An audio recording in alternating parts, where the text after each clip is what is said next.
Bonjour à tous, c'est Jean-Luc Roth sur sa chaîne YouTube. Aujourd'hui, nous allons parler d'Israël qui va acheter de nouvelles corvettes et des centaines de JLTV. Israël n'a pas précisé la valeur de chaque contrat, mais a décrit dans un communiqué les deux lots comme une dépense de plusieurs milliards de shekels. La conduite à travers les obstacles hors route met en valeur les capacités des véhicules tactiques légers interarmés à manœuvrer sur des surfaces irrégulières.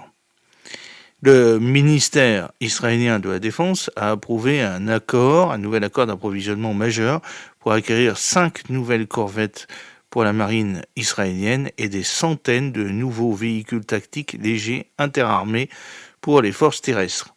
Israël n'a pas précisé la valeur de chaque contrat, mais a décrit dans un communiqué les deux lots comme une dépense de plusieurs milliards de shekels.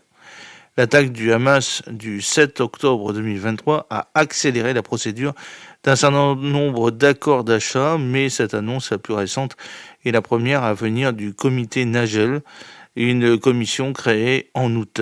Présidée par le professeur Jacob Nagel, la commission a été créée par le Premier ministre Benjamin Netanyahou dans le but de formuler des recommandations sur les besoins en matière de renforcement des forces et le budget de sécurité au cours de la prochaine décennie. Le comité ministériel israélien d'approvisionnement militaire a approuvé les deux acquisitions. Elles seront désormais soumises au comité conjoint de la Knesset pour le budget de la défense. Cependant, le gouvernement n'a pas donné de calendrier pour la soumission à la Knesset et le vote ultérieur.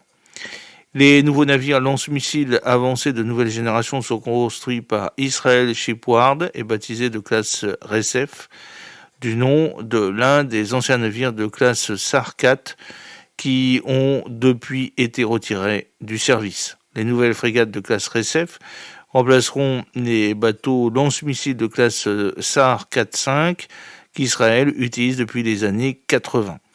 Les 8 navires lancés entre 1981 et 2003 doivent être déclassés.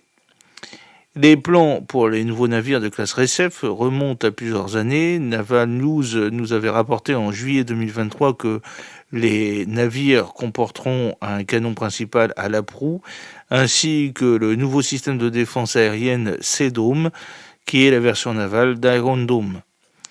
La marine israélienne a connu une expansion majeure au cours de la dernière décennie avec 4 nouveaux navires de classe Sar 6 qui ont commencé à être livrés en septembre 2022, ainsi que de nouveaux sous-marins. La marine israélienne dispose actuellement de 4 navires Sar 6 actifs qui ont vu leur première action lors de la récente guerre contre le Hamas à Gaza.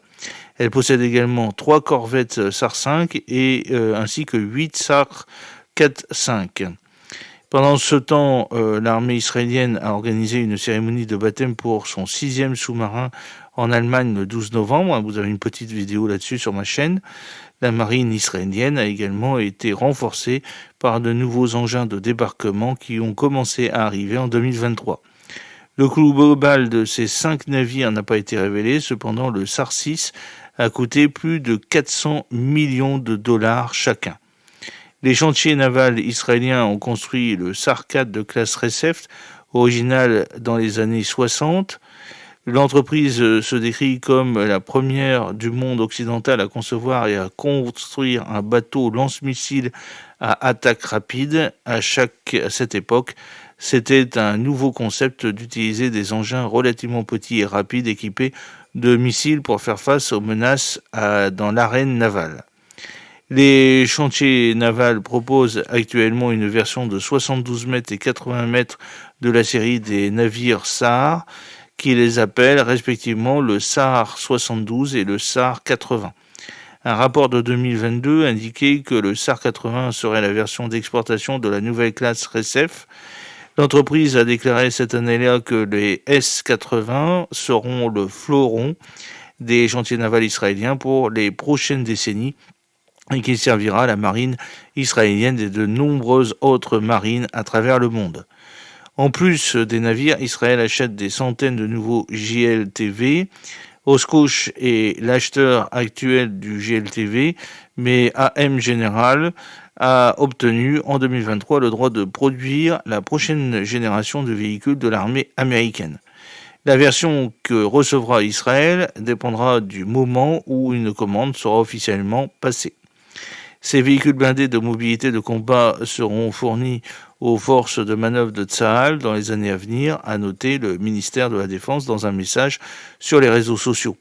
Les véhicules qui sont entrés en service aux États-Unis en 2019 renforceront les forces terrestres israéliennes en offrant de nouvelles options à la place des UVI vieillissants qui ont été largement utilisés dans la guerre de 2024. En décembre 2023, Oshkosh Defense a déclaré qu'il honorerait 2 commandes israéliennes pour un total de 75 JLTV 4x4. En 2020, Rafael Advanced Defense System a présenté son Spike LR sur un JLTV en Slovénie et Elbit a équipé des stations d'armes des JLTV pour le Monténégro. Le CH-53K qu'Israël est également en train d'acquérir peut soulever des JLTV, un point que Lockheed Martin a souligné dans une déclaration en hébreu de 2018 à propos du transporteur lourd. J'espère que cette petite vidéo vous a plu. N'oubliez pas de cliquer sur le pouce pour la promouvoir, de vous abonner si ce n'est pas encore fait, de partager cette vidéo sur vos réseaux sociaux. À très bientôt. Fidèlement, Jean-Luc Haut.